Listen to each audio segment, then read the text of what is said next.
iniisa-isa ng patahimik. Bakit ka mo? Ang galing eh, di ba? Na meron nga nag-hire ng 100 na consultant para mag-react, mag-comment, kasama na rin syempre dyan yung mag-report. Pupulaan kita, Chis, ha? Abogado ka. Presidente ka ng Senado. Mali yung mga sinasabi mo. Hindi mag-a-apply yung mga sinasabi mo na kung ang krimen, ang demanda. Kasi nga yung warrant of arrest is illegal. Ano ka ba? Mr. Duterte will be acquitted of Yan. all charges. So don't despair. And as illegal as everything seems. Sa taong 2024, nasawi ang anak ng kanyang kapitbahay. Wala, kilala ko to ah. Like, anong legit yung pinagsasasabi nito? Last year lang ito pinatay. Alam na alam ko kasi nandito kami doon eh. Sinasama niyo yung issue.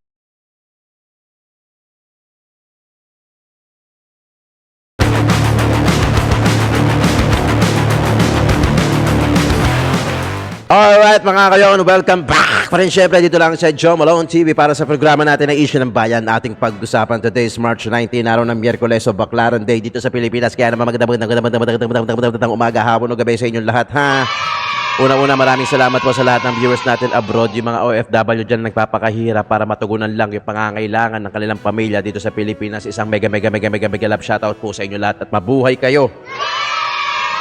Dahil sa pakikipaglaban natin dito kay Tatay Digong, talagang bilib na bilib ako sa inyo dahil hindi lang ako nag-iisa dito na nagsasalita, nandiyan kayo at nagpapakita ng suporta. Maraming salamat din dito sa mga viewers natin lokal sa Pilipinas, Luzon, Visayas, Mindanao. Kung saan man kayo naroroon at kung saan man, kung ano man yung ginagawa nyo para kay Tatay Digong, maraming salamat. At dahil patuloy ang pagsuporta nyo sa akin, yung panonood nyo, yung hindi nyo pag-skip ng ads, malaking bagay na po sa amin yon mga content creator. At maraming salamat po sa ginagawa nyo sa mga pagsuporta sa akin at pati na rin kay Tatay Digong. Alright? At paki-double check mga kayo kung nakasubscribe ka na. Kung hindi naman paki-subscribe, paki-click yung bell icon sa tabi ng subscribe icon. Tapos pag-click ng bell icon, paki-click yung all. Dahil pero mga nagko-comment na bakit ngayon lang daw ako lumabas, nag-video o nag-upload. Yung pala, araw-araw naman ako nag-upload. Yung pala, nakasubscribe lang siya, hindi naka-click yung bell icon. That's the reason why. Okay? Shoutout muna natin ito mga bagong pasok dito sa ating membership. Lorena Dacomos, Queen O, Rose Enriquez, Mary Jane Tabuada, Dina Mahos, Lorna, Danny Ubaldo, Lito Javier, Manik Sangko, Franklin Porog, and JU Production. Shoutout sa inyo dyan. Kung gusto nyo pumasok sa join membership natin, pakiclick na lang kung gusto nyo mag-share ng blessing. Maraming salamat po. Oy, pag ito na pag-usapan natin ha. Grabe ito nangyayari ngayon. Biruin nyo yung SMNI kahapon, pinag-usapan natin together with Miss Cathy Binag sa kanyang live. Pinag-usapan natin na nag-hire nga ng 100 na kataon, mga consultant, itong isang particular na ahensya o agency na to, hindi ko alam kung private man o public yan, at para sumagot, mag-react, siguro kasama na rin yung mag-report dyan, di ba? Siyempre, mahatik na yun. O yan ang sistege na to, o yung SMNI na official page, terminated na o wala na. Siguro baka naka-down. Siguro baka ina-appeal nila ngayon yan, pero ang alam ko kasi ang Facebook, pagka yan nag-terminate, hindi mo na may babalik yan. Di ba kahapon pinag-usapan din natin yung backup na Facebook page ko na Duterte, nawala na rin, na-unpublished na. Una sinabi, suspended lang. Tapos maya-maya, unpublished na. So maybe, yun ang dahilan. Di ba nagko-connect Isa-isa nang patatahimikin yung mga nagko-komento kaya Duterte, yung mga nakikipagsimpatya kay Duterte, yung mga pro-Duterte, in short, iniisa-isa ng patahimik. Bakit ka mo? Ang galing di ba? Ito may napaka-significant, di ba?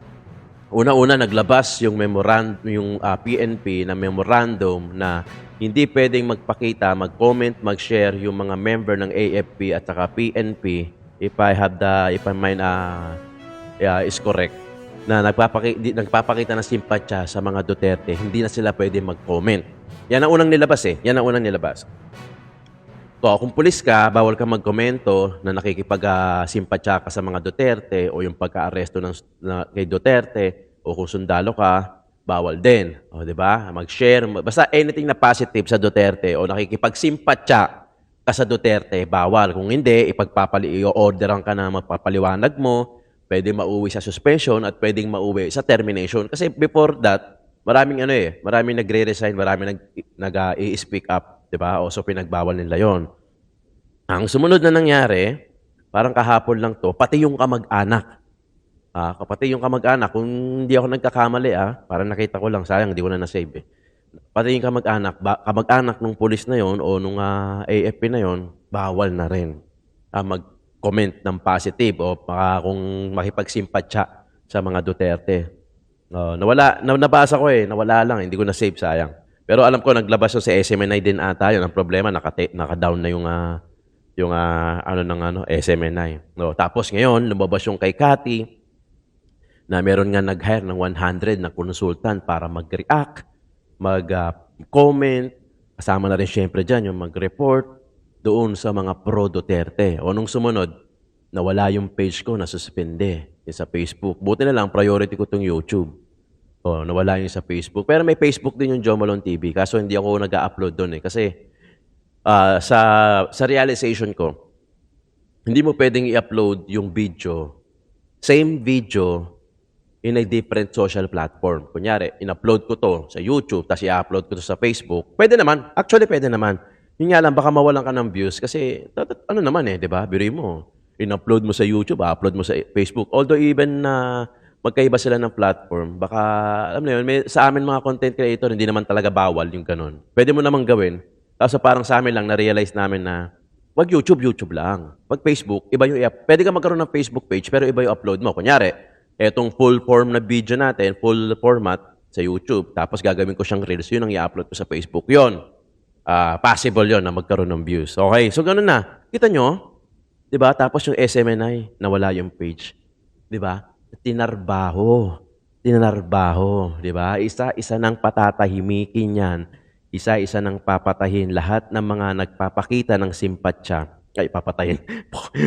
Isa-isa nang patatahimikin, in short, yung mga nagpapakita ng simpatsya sa mga pro-Duterte. Kasi masyado daw, maingay tayo.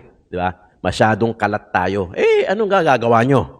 Ganun yung pagmamahal at pagpapakita ng suporta namin kay Tatay Digong. Kaya kung ako sa inyo, para hindi magkagulo, pauwiin nyo na si Tatay Digong. Yun lang yun. Dahil marami nang pumapalag rito, marami nang pumapalag sa abroad yung mga OFW natin na talagang lalabas yan sa kalye at ipagsisigawan, taas noo. Duterte, Duterte, Duterte. Di ba? Ganun tayo sumuporta. Napaka-solid natin dito. Okay? Kaya ito na. Pag-usapan na natin to. Ganun na nangyayari Kaya medyo, alam ko may mga channel din kayo, yung mga viewers natin. Huwag nyo na lang ipangalan na Duterte siguro. Kasi madali kayo Siyempre, pag sinearch ng 100 consultant yan, una yan, Duterte. Pag natsambahan ka, may trending ka na video, ikaw yung unang lumabas. Ako po. I-report ka niyan, di ba? I-report ka na. Si Facebook kasi, ang tingin ko kasi si Facebook, yung pag maraming nag-report, yung mass report, siyempre autobot yan Di ba? Imposible naman na may isang tao dyan. Siyempre sa dami ba naman, di ba? So autobot yan.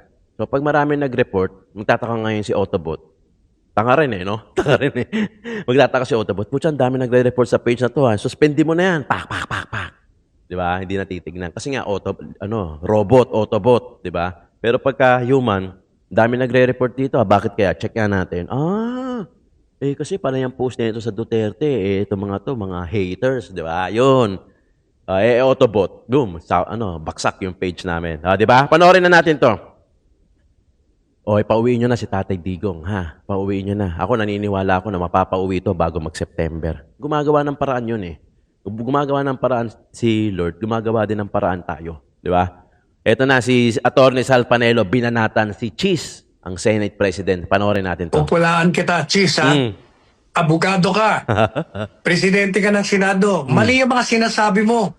Hindi mag-a-apply yung mga sinasabi mo na kung ang krimen, ang demanda ay heinous crime, pwedeng arestuhin. Hindi ka pa pwedeng arestuhin kahit na minor, heinous, or whatever kind of crime. Kasi nga yung warrant of arrest is illegal. Ano ka ba? Abogado ka Ang problema sumasama ka. Dati-dati, hallelujah ka. Buong puri mo kay Presidente. Sama ka na sama sa mga biyahe namin. Pagkatapos ngayon, wala kang ginagawa. Kasama na rin po yung mga sinasabing magagaling na mga senador dati. Nako, ayan si Ping Lacson. Palaging gusto niya pakita na siya ay matuwid. Oh, matuwid ka pala eh. Bakit hindi ka nagsasalita laban sa illegal na pag-aaresto at pag-kidnap kay Presidente Duterte? Ikaw din. O, isa pa ito, traitor ito. Si tutol ang Pilipino. Ginagamit niya tutol. Yan ang bagay, tutol ang Pilipino. Wala niya na kung sino yun. Hindi sila nagsasalita. Alam na nga nila na illegal, mali. Jesus Maria Joseph naman. Ang sarap pugi ng mga ulo niya. May isang nagsalita eh. May isang nagsalita na pinapaimbestigahan si Amy Marcos. Oh. Pinag-iimbestigahan niya kung bakit inaresto si Tatay Digong noong March 11. Na ang problema, pinupulaan din si Amy Marcos, 'di ba? Maraming nagsasabi sa kanya na maraming comments eh na, "Woo, ba't ngayon lang sinabi, bagay ganyan. Bakit ngayon lang? Nagpapakita ng ano lang yan." May isa pa nga silang event na hindi niya inatinan kasi nga kumbaga sa Davao ata 'yon o basta somewhere in province na hindi siya a-attend nung kampanya nila dahil nga nahihiya siya kay Roa Duterte. Ipakita mo. Pag yan napakita mo, Amy, baka ikaw lang ang manalo dyan sa Team Alcancia na yan. Di ba? Ipakita mo, pero hindi mo maloloko hindi mo matutulong sa mga nagmamahal kay Duterte. Kung talagang totoo yan sinasabi mo, hindi lang ngayon, dahil eleksyon, ipakita mo, di ba? Marami na nagsalita niyan. Yung iba nga, tropa pits eh. Tropa pits ni Duterte, pero sila yung nagplano. Kasama sila sa nagplano. Di ba? Eh, ganun talaga ang politika, pero hindi. Hindi natin masasabing ganun lang. Hindi ako naniniwala. Ganyan naman sa politika eh. May balimbing. Kakampi mo, susunod, kaaway mo na. Yung kaaway mo, susunod, sa eleksyon, kakampi mo na. O, totoo, in a way. Totoo na way na ganun yung politika. Pero naniniwala ako may mga iilang pa rin na natitira. Di ba? Apart from all those people na bumabalingbing, merong isa na talagang solid sa'yo. Di ba? Even like dito si Duterte, Senator Bongo, De La Rosa, di ba? Mga solid kay Duterte yan. Di ba? Siguro hindi magkakaiwanan yan talaga dahil syempre, kahiyaan na yun. Bukod sa kahiyaan na yun, naniniwala naman ako na malalaki naman ang prinsipyo na ito padating kay Tatay Digong. Di ba? Kahit naman tayo di ba? Tayo mga kahit kayong mga OFW, kami mga nandito sa Pilipinas, mga lokal, yung mga pro-Duterte, mga kumakampi, mga nagtatanggol kay Duterte. Tayo, Duterte lang naman eh. Ako nga, lagi ko sinasabi, I would rather make different content rather than having a vlog sa kabila o sa makakaliwa. No way, di ba? Okay na ako dito. Kung talagang nalaos man ng Duterte, balang araw, worst comes to worst, iba na lang ako ng content. Di ba? Alam ko naman yung kapasidad ko. Alam ko naman yung kakayanahan ko. Pero wag sabihin na magbablog ako sa kabila. Hindi na. Palit content, oo. Pero magbablog sa kabila, hindi. No way. Dito na tayo. Di ba? Duterte na tayo talaga ever since. Okay? Okay, panoorin natin ito. Ito, magtutuwa kayo dito. Unti-unti na talagang lumilinaw at unti-unting nakikisimpatya. Hindi lang ang Pilipino. Maraming beses na mga dayuhan, mga foreign na lawyer, foreign na mga individual, mga citizen, at talagang nakikita nila. Kaya shoutout doon sa mga lahat ng mga OFW na doon pumupunta sa Netherlands. Pakita nyo dahil sa INC kung gano'n natin kamahal si Tatay Digong. Di ba? Nang magtaka yan. Nang maiisip nila, kung maiisip talaga nila at hindi sila kayang tapalan ng salapi, maiisip nila na bakit ang daming supporters na ito ni Tatay Digong. Di ba? Hanggang sa ma-realize nila, pucha, yung nililitis pala natin, number 1 na hero pala to ng Pilipinas. Bakit natin nililitis? Kaya pauwi nyo na yan. Ina nyo. Okay? Panoorin natin ito. Maganda ito. Sa mga nasaktan ng pamilya ng isang yumaong individual matapos gamitin ng Bayan Europe. Nako, ito na naman mga kaliwete. Ang litrato ng kanilang kaanak sa isang rally na inuugnay po sa issue po ng EJK, extrajudicial killing. Samantala, pinuna naman ang kanyang kapitbahay si Aling Sheila matapos itong dumalo sa isang pagtitipon na may kinalaman sa EJK, bit-bit ang litrato ng yumaong anak. Si Jason Rubrico sa detalye. Hindi napigilan ng netizen na si Victoria Banal na punahin ang kanyang kapitbahay na si Aling Sheila matapos makita ang larawan nito sa isang event na may kaugnayan sa umano'y extrajudicial killings. Sa naturang pagtitipon, bit-bit ni Aling Sheila ang litrato ng kanyang anak na iniuugnay ang pagkamatay sa war on drugs, bagay na pinalagan ni Banal. Sa panayam ng SMNI News, iginiit ni Banal na taong 2024 nasawi ang anak ng kanyang kapitbahay. Wala, kilala ko to Like, anong legit pinagsasasabi nito? Last year lang ito pinatay. Alam ko kasi nandito kami noon. Sinasama niyo yung issue na ito, for what? Unang-una, ikaw, si Alice, alam mo naman na hindi yan, part ng EJK. Dahil last year, again, inuulit ko last year, 2020 June yan pa. pinatay. Kinumpirma rin ng Jara Funeral Services sa isang Facebook post na pumanaw ang individual na nasa litrato noong June 2024 sa isang ospital at naiulat ito sa Caloocan City Police. Binigyang diin ni Banal na wala siyang masamang intensyon sa kanyang pagsasalita laban kay Aling Sheila. Ngunit aniya, hindi rin tama na magpakalat ng Yes. fake news. Yes. Gusto ko lang ipaalam sa tao na we know the truth. Hindi yung totoo na victim yun ng EJK. Kasi EJK. I personally know the guy Kaya parang it's unfair naman for the Filipino people na Yes. kalat nila na gano'n. I have to let everyone know na kung ano yung alam ko. Which is true naman talaga. Hindi ako magsusulungan. Hindi ako magkakapera dyan. Hindi naman napigilan ni Christine Tangonan ang kanyang pagkadismaya at matinding hinanakit. Yan ay matapos gamitin ng Bayan Europe ang larawan ng kanyang yumaong kapatid na si Aldrin Tangonan sa isang rally sa The Hague, Netherlands at ilarawan itong biktima ng war on drugs. Una-una, sir, siyempre galit. Bakit, sir, bumabalik po ang alaala namin. Siyang gabing pinatay po si Aldrin, pinaslang, na dahil lang po sa selos. Nang makita namin ito sa TV, parang napakawalang iya nang gumamit ng gano'n na bakit nila ginamit si Aldrin na ganyan, na hindi naman po totoo. Binigyang diin ni Christine ang katotohanan sa likod ng pagkamatay ng kanyang kapatid. Isang krimeng bunsod ng selos at hindi ng anumang operasyong may kinalaman sa iligal na droga. Dagdag pa Booking. niya, sa halip na babawasan ang sakit na kanilang dinadala, lalo lamang umanong nagpapabigat sa kanilang pagdadalamhati ang pagbaluktot sa katotohanan. Nasaktan ko talaga kami, sir, kasi nung parang na-recall namin, sir, yung mga pangyayaring ng araw na pinatay si Aldrin po. Bakit nagawa nila yon? Dapat sa panagutan po sana nila, sir. Maawa naman po sila. Kung Yes. konsensya pa sila, wag na po sana nilang ulitin ang mga ganyang pangyayari. Dahil masakit po sa part ng mga biktima po.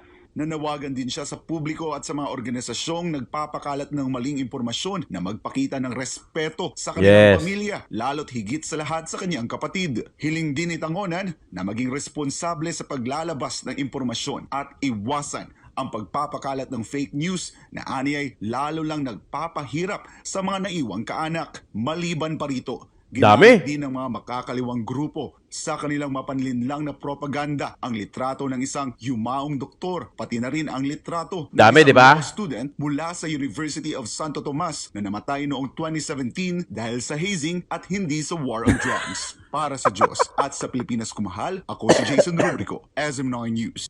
Grabe, di ba? Alam mo siya sa social media, pagka mali ka ng gamit, totoo naman na naging advanced yung technology natin. Ang laking tulong ng social media kasi lalo-lalo na sa mga OFW natin kung paano nila kakausapin yung kanilang mga mahal sa buhay dito sa Pilipinas through social media, through calls, through messages, yung updates sa social media, kahit anong platform pa yan. Basta SOCMED, malaking tulong, di ba? Yun nga lang, pag sumobra yung gamit sa social media, ang social media pwede kang gawing masamang tao at yung masamang tao pwedeng gawing mabuti at maka-Diyos. That's the power of social media. Kaya nga, di ba, ina-encourage ko kayo na manood doon sa mga dekalidad na content creator o politics vlogger, political vlogger, doon kayo manood. Kasi baka ma-absorb nyo yung fake Baka ma-absorb nyo yung fake news, may apply nyo sa buhay-buhay nyo.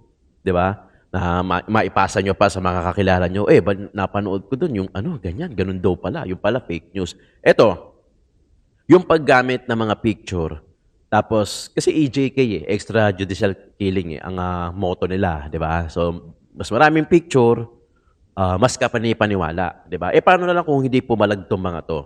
Hindi pumalag to itong kapitbahay ni Aling Sheila, yung kapatid ni Tangonan. Di ba? Paano kung hindi pumalag? Di akala natin, buong akala natin, putya, ang daming picture, yung mga namatay sa EJK, kawawa naman, di ba? Ganun ang ganun ang power. Ganun ang power ng social mind conditioning 'di ba? Kaya nga ang atake ngayon social media. Kaya dapat maging mapanuri yung each and everyone na gumagamit ng social media. Kailangan totoo ba 'to? Ako may nakikita ako kaya hindi ko pino-post Kasi kailangan yung sources din namin, kami mga political vlogger, kailangan dekalidad din. Kasi baka mamaya fake news siya, nakuha namin, fake news, naibalita ako sa inyo, fake news. Tapos kayo, may papasa nyo dyan, fake news din. Kasi yung pinaka-source namin, fake news. So, di patay. Di ba? Nagkalat pa ako. Di ba? Ng fake news. So, yun ganon. Kaya, I encourage each and everyone na kilatisin natin maigi kung sino yung pinapanooran natin. Kung sino yung, maging responsible tayo doon. Kung sino yung pinapanooran natin, kailangan dekalidad, di ba? Ngayon, paano nyo masisisi? SMNI, nagsasabi ng katotohanan, tinake down yung page. Samantalang, yung mga ibang mainstream media, ayun, namamayagpag pa din, di ba? Yan ang mahirap sa ganyan larangan, di ba? Yan ang mahirap sa ganyan larangan. Halimbawa, eto, nung naaresto si Tatay Digong, tayo, kanya-kanyang suporta, kanya-kanyang labasan sa kalye, sa kalsada, kanya-kanyang sigaw, kanya-kanyang gawa ng tarpaulin, ganyan gawa ng Duterte, kanya-kanyang update sa Facebook, sa YouTube, kahit sa ang social media platform. Yung mga mainstream media naman, ginawa tayong tanga kayo. Di ba? Naglabas sila ng mga biktima ng EJK. So, sinabayan nila yung positive na ginagawa natin. Yung pakikipagsimpatya natin kay Tatay Digong na positibo, sinabayan ngayon nila ng negatibo. Pero syempre mag-a-upload dyan ng positive, di ba? Para hindi halata, kunyari, patas na balita, di ba? Kunyari, gano'n. Pero syempre, kumbaga, isang positive comment, isang positive na article kay Tatay Digong, di ba? Tapos 10 negative, di ba? Ginagawa tayong tanga kayo, di ba? Ginagawa mo kaming tanga kayo di ba? Hindi na ganoon kami, hindi na ganoon. Alam na ng bawat Pilipino kung ano ang ginawa-gawa ng mga mainstream media na yan. At pati na rin yung mga tao nasa paligid na yan na kung bakit biglang nagsusulputan, kuno yung mga nabiktima ng EJK, napaka-ironic naman. 'Di ba? Kung kailan may issue kay Tatay Digong, bigla-biglang nagsusulputan. Ginagawa nyo naman kaming tanga kayo. Di ba mga kayon? Nagigets niyo ako? I'm sure nagigets niyo ako, di ba? Ito ang kagandahan sa atin Pasensya na kung konti yung mga videos natin paminsan-minsan. Kasi kaya ko naman magkwento di ba? Kaya ko naman magkwento. Pero minsan naglalagay din tayo. Kasi alam niyo sa sarili niyo, alam ko sa sarili ko, na puro. Nakita niyo, hindi naman ako nagbabakel, di ba? Hindi naman ako yung, di ba? Hindi naman ako gumagano. Alam ko yung kinikwento ko. Alam ko yung sinasabi ko. I cannot teach you but I don't know. Ganun lang kasimple yan. Di ba nga, sabi nila, bakit dalawang tenga? Bakit isang bibig? Kasi yung bibig, pag nagsalita ka, inuulit mo lang yung alam mo. Yung alam mo na. Yung tenga, kaya dalawa yan dahil para mas maraming pumasok na mga information na hindi mo alam. So, di ba? Kaya ako, nagsasalita ako, mas madaldal ako dahil alam ko yung sinasabi ko. Di ba? Panoorin pa natin to. May isa pa tayo, ha? Ito, dito mo masasabi talaga na pumapabor na yung sitwasyon. Lahat kay Tatay Digong. And I believe na talagang makakauwi to si Tatay Digong as soon as possible. Kasi talagang mali yung ginawa nila. Yung sa buwatan, allegedly, yung planado nila na allegedly, ganun na ginagawa nila. Tapos pati yung pagpapatahimik sa mga nagsasabi ng totoo, nagpapakita ng simpatya, gusto nila isa-isahin. This is obviously, unconsciously, na pagpapalatag ng martial law. Diba? Hindi man nila sabihin na, ganito na. It's more of dictation. Diba? It's more of dictatorial. Alam mo yun? Kasi hindi man nila sabihin na ganun. Pero yung application, parang ganun na yung ginagawa. Di ba? Unti-unti na nila. Kasi sila yung nasa posisyon. Remember, yung posisyon na yan, that's power. Di ba? Panoorin natin yung foreign lawyer na to. Di ba? Hello again from Surigao del Sur, Mindanao, Philippines. My name is Herman Frank, by the way, and I am an attorney. I'm licensed in the state of California. I wanted to comment once again on the ICC case, International Criminal Court in The Hague, Netherlands, proceedings against Mr. Duterte. First, let me just state my overall position on this. Mr. Duterte will be acquitted of all charges. So don't despair. And as illegal as everything seems, he will be granted his day in court, and when he is there, he will win. He's got a great legal team, recently appointing an ICC specialist attorney from London, Cambridge law grad, super brainiac guy, plus a Philippines team of lawyers. And I think it's important to have both, because a primary defense in this case is that what Mr. Duterte did was legal in Philippines. And let's not forget, they had Senate hearings. Mr. Duterte appeared in front of the Senate. He explained what he did, why he did it. He said very clearly, I am the one responsible for it. And what he was saying is, if it's right or wrong, it falls on me. Notice, nobody prosecuted him in Philippines. There was no prosecution.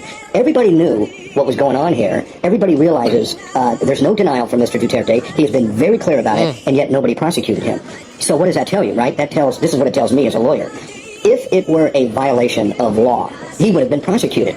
He wasn't prosecuted. That means it was not a violation of law. And if it's not a violation of law here in Philippines, it's not a violation in The Hague, Netherlands. It's not like you have to obey two levels of law. It's either legal or it's not legal.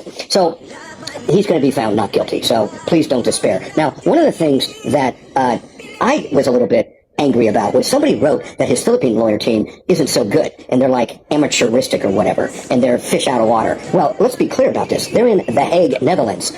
Coincidentally, where my ancestors come from. I'm Dutch. And I've been to that court. I am a member of that court. In order to practice law before that court, you need to be a licensed attorney in good standing in your jurisdiction. That's all. Okay? So the Philippine team, they are licensed Philippine lawyers in good standing. They were admitted to practice before that court. So they have all the qualifications needed. This whole idea that you should have something else, untrue. The other issue is somebody mentioned that he was acting disrespectful to the court. What he said in court, and I thought it was excellent, he demanded proof that the court complied with Article 59, I have it right here in front of me, of the what's called the Rome Statute, which created the court.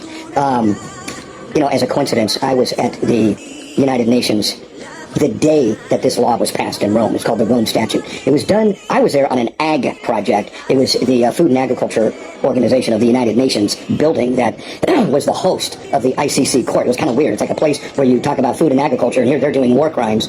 I was there that day, and I saw it all happen. It was like, whoa. Di ba? Ultimo, yung mga foreign lawyer, talagang nakikita nila na may mali doon sa ginawa sa pagka-aresto kay Tatay Digong. Article 59, alam din nila. Di ba? Diyan sila sasabit. Diyan na sila sasabit. Diyan na sila talaga makakatay ng husto diyan sa ginawa nila. And Duterte did it again. Di ba? Tatay Digong did it again. Talagang pinanindigan niya lahat. Inako niya. Di ba? Kung tutuusin niya, parang pwede nga gawan ng ng black propaganda dati, di ba? O gawin lang gito lang, simple gawin natin. Abusuin niyo yung power, tapos total, siya naman nag-utos, o sa palabasin natin na siya. Di ba? Gets niya yan. Gets niya yan. Di ba? Noon, ganyan na mga nangyayari. Nakikita ko na ganyan na nangyayari. Na talagang, total, sabi ni, pagka pumalag, di ba? Kaysa maunahan tayo, unahan na natin. O, di ba? Anong pinalabas nila? Nanlaban. Kaya nga lumabas yung mga words na yun. Sana manlaban. Nanlaban. Paano kung yung taong yun inabuso? Yung words na yun. Kahit na hindi naman nanlaban. O, kasi protected sila, di ba? Inutos, ganun, di ba? Inutos, umabuso naman. Di ba? Sinamantala naman, tinake advantage, ika nga. O, yun. Di ba? Pero anong ginawa ni Tatay Digong? O, wag niyong kasuhan yung mga kapulisan. Arestuin niyo ako kung nakita niyo ako may kasalanan. Anong sinasabi na ito? Di ba? Wala kang, sa sariling bansa nga Wala how much more doon sa dahig. Di ba? Kaya talagang mapapauwi ito si Tatay Digong. Umasa kayo, mga kababayan natin, yung mga nakikipaglaban. Huwag kayong titigil. Meron na naman motorcade sa March 23. marilaki naman. Mga motor naman yan. Mga rider din ulit. Shoutout sa inyong lahat. Makakapag-cover din tayo niyan. Yung mga ganyan. Marami pa naman yan sigurado. Hindi tumitigil in fairness Lahat ng mga taga-suporta ni Tatay Digong talagang restless Hindi nagpapahinga. Alam mo yun, kasi alam nila totoo. Alam nila katotohanan lang yung gagawin nila. Kaya hindi napapagod, di ba? Ang pinagkakamali ng gobyerno na yan, natin ngayon, ang binangga nila taong bayan. Yan ang pagkakamali. Taong bayan na kung saan taong bayan mismo yung naglagay sa mga pwesto nyo kung ano man yung pwesto nyo ngayon. Tapos saktong-sakto mag-e-election. Bakit ngayon nyo pa ginawa kasi yan? Diba? Nagmadali na naman kayo. Diba? Lahat talaga na nagmamadali pag nadapa, matindi. Diba? Kasi pag nagmadali ka sa isang bagay, it only means lang na hindi mo pinag-isipan ng gusto kasi minadali mo 'di ba? Pag pinag-isipan mo ng gusto ang isang bagay-bagay, hindi mo mamadaliin yung resulta. Problema, minadali nila o nadapa ng matindi, natinik ng malalim, 'di ba? Taong bayan pala yung magre-react. Akala nila pamilya ng Duterte lang, 'di ba? Yung pala buong bayan ng Pilipinas, hindi lang nasa Pilipinas, pati yung mga OFW nag-react. Pati nga yung mga hindi Pilipino, mga foreign na netizen nag-react, 'di ba? O, ayun kalaban nila ngayon, taong bayan. O, ngayon, eleksyon. No, ay alam niyo na, 'di ba? Mga kayon, maraming salamat sa pagtutok at pagtangkilik at pakikinig dito sa podcast natin, Joe Malone TV, para sa issue ng bayan, ating pag-usapan. God bless po. Thank you so much.